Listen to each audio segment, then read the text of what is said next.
মৃত্যুশয্যায় মহাবীর Alexander তার সেনাপতিদের ডেকে বলেছিলেন, আমার মৃত্যুর পর আমার 3টা ইচ্ছা তোমরা পূরণ করবে।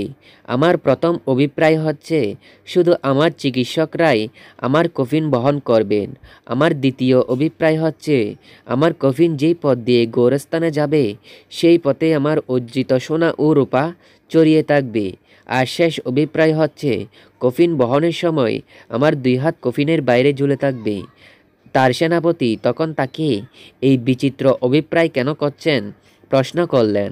দীর্ঘশ্বাস গ্রহণ করে আলেকজান্ডার বললেন, আমি দুনিয়ার সামনে 3টা শিক্ষা রেখে যেতে চাই।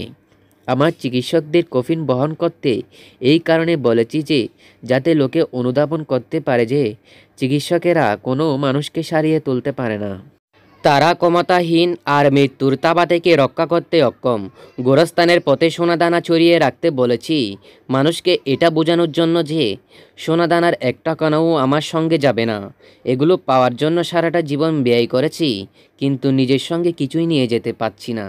মানুষ বুঝুক এসবের পেছনে ছোটা সময়ের অপচয়। কফিনের বাইরে আমার হাত ছড়িয়ে রাখতে বলেছি মানুষকে এটা জানাতে কালি হাতে পৃথিবী থেকে চলে যাচ্ছি। ছোট্ট এক ছেলে ছিল প্রচণ্ড রাগী। তাই দেখে বাবা তাকে একটা পেরেক ভর্তি ব্যাগ দিল এবং বলল যে যতবার তুমি রেগে যাবে ততবার একটা করে পেরেক আমাদের বাগানের কাঠের বেড়াতে লাগিয়ে আসবে।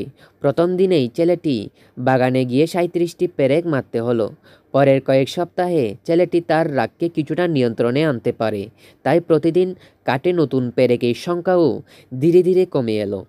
সে বুঝতে পারল হাতুড়ি দিয়ে কাঠ বেড়ায় পেরেক বসানোর চেয়ে তার রাগকে নিয়ন্ত্রণ করা অনেক বেশি সহজ। শেষ পর্যন্ত সেই দিনটি এলো যেদিন তাকে একটি পেরেকও মারতে হলো না। সে তার বাবাকে এই কথা জানালো। তার বাবা তাকে বলল, এখন তুমি যেসব দিনে তোমার রাগকে পুরোপুরি নিয়ন্ত্রণ করতে পারবে সেসব দিনে একটি একটি করে পেরেক খুলে ফেলো। অনেক দিন চলে গেল এবং ছেলেটি একদিন তার বাবাকে জানালো যে সব পেরেকেই সে খুলে ফেলতে সক্ষম হয়েছে। তার বাবা এবার তাকে নিয়ে বাগানে গেল এবং কাঠের বেড়াটি দেখিয়ে বলল, তুমি খুব ভালোভাবে তোমার কাজ সম্পন্ন করেছো। এখন তুমি তোমার রাগকে নিয়ন্ত্রণ করতে পারো। কিন্তু দেখো, প্রতিটি কাঠে পেরেকের গর্তগুলো এখনও রয়ে গিয়েছে। কাঠের বেড়াটি কখনো আগের অবস্থায় ফিরে যাবে না। যখন তুমি কাউকে রেগে গিয়ে কিছু বলো তখন তার মনে ঠিক এমন একটা আঁচড় পড়ে যায়। তাই নিজের রাগকে নিয়ন্ত্রণ করতে শেখো। মানসিক ক্ষত অনেক সময় শারীরিক ক্ষতের চেয়েও অনেক বেশি ভয়ঙ্কর হয়। এক চালাক ব্যক্তি কয়েকজন লোকের উদ্দেশ্যে একটি মজার জোকস বললেন। এটি শুনে সবাই পাগলের মতো হাসতে লাগলো। কিছুক্ষণ পর লোকটি সবার উদ্দেশ্যে আবার সেই একই জোকসটি বললেন। এবারও তাদের মধ্যে কয়েকজন লোক হাসলেন ও বাকিদের আর হাসি আসলো না। এরপর সেই চালাক ব্যক্তি একই জোকস বারবার বলতে লাগলেন। শেষে এমন অবস্থা হলো যে সে বারবার একই জোকস শুনে হাসার মতো আর কেউ থাকলো না।